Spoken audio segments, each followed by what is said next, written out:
Today, we're diving into a topic that can truly transform your life, budgeting basics and the power of conscious spending. If you're ready to take control of your finances and live your rich life, you're in the right place. Don't forget to watch till the end, because the third point, there will be a very free and valuable tool that you can use to help yourself with your budgeting. All right, point number one, choose what you want to spend lavishly on and cut mercilessly on the rest. It is all about consciously making a decision when it comes to your expenses. Imagine your money as a resource, and you're the CEO of your life. What are your priorities? What are the things that don't matter to you? What things bring you great levels of joy and happiness when you spend your money? Those are the ones you should be focusing on to spend lavishly on. You need to cut mercilessly on the things that don't matter to you as much.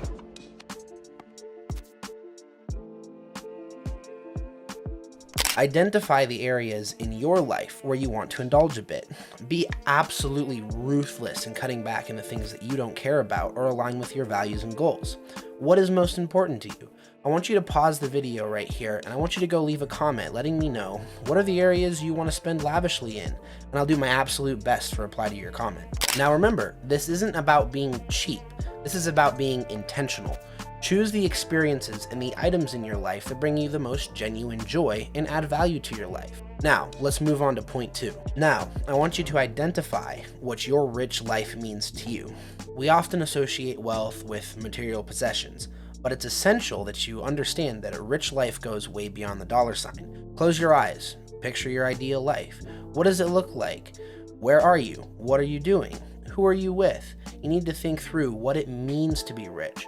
Don't think about how much money you need. Think about what you want to do and then find a way to accomplish that with money. Money is a tool, it is not the answer. Your rich life is very unique to you.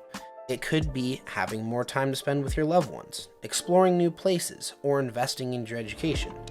By identifying what riches mean to you, you will be able to make intentional financial decisions.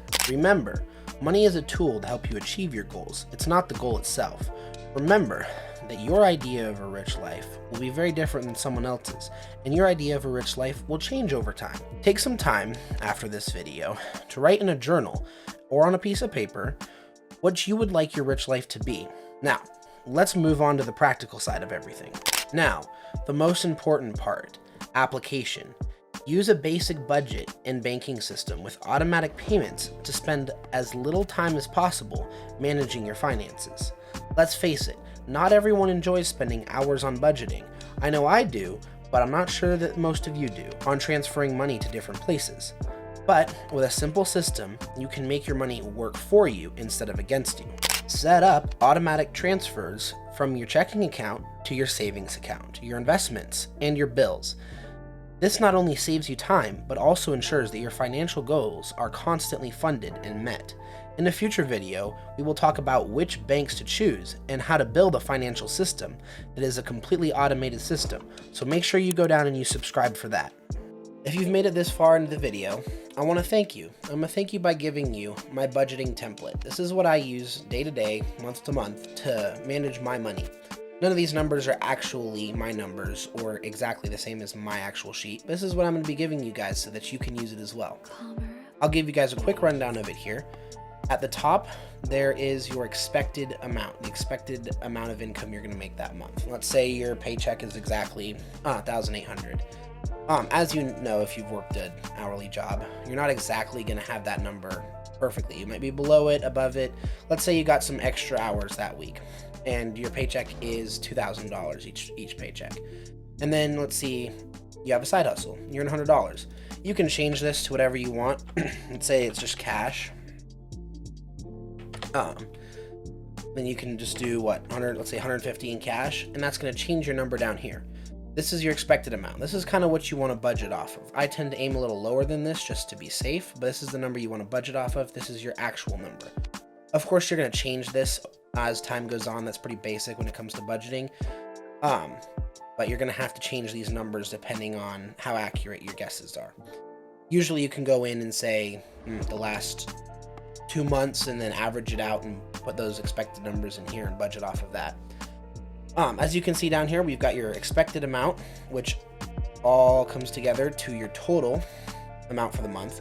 And then look, you saved $200. That's a 6% saving rate on your whole month. And then you can take that $200, put it into your Roth, put it into a high yield savings account, put it into any other account. Let's say you put all your money into a high yield savings account. So you want to make sure you put negative, because of course you're subtracting. Boom, that number equals 0. That little line is 0. So when adding your expenses, let's look here, car payment. So you made a car payment. So you can say car. You can label it however you want. Let's say it whatever your bank is, bank name. And then you're going to choose your category here, and you're going to choose car payment. There you go. And then you'll put in the amount here and say it's $300. So you put $300 in. Boom. Automatically fills in over here exactly $300. Now let's say for that month you put $350 in. It's going to show red because you went over your budget. In the same way this turned red when you went over, that'll work for every single other category. Let's say you go over in, let's say, coffee for the month, and you're doing that on a consistent basis. Maybe you should look at coffee and say, I'm going to raise coffee and I'm going to lower another expense. But in this way, you can see what your highest expenses are and you can see what your lowest expenses are, and it allows you to manage that really nicely. Just remember, when entering things in like this, make sure it matches exactly. Even if you have something as simple as a space, just like that, as you can see, it goes away and doesn't work because it doesn't match up with what's over here. And you can easily change these to, let's just say, instead of saying car payment, you change it to car because you don't want to type as much. I can get rid of this, just put in car, and I need to get rid of the space. There we go, and it will show up.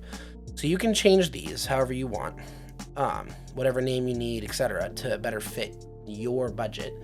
If you need any questions answered, you can come up here to the notes section. There's a note section on this one. There's also a note section on the budget for 2 people.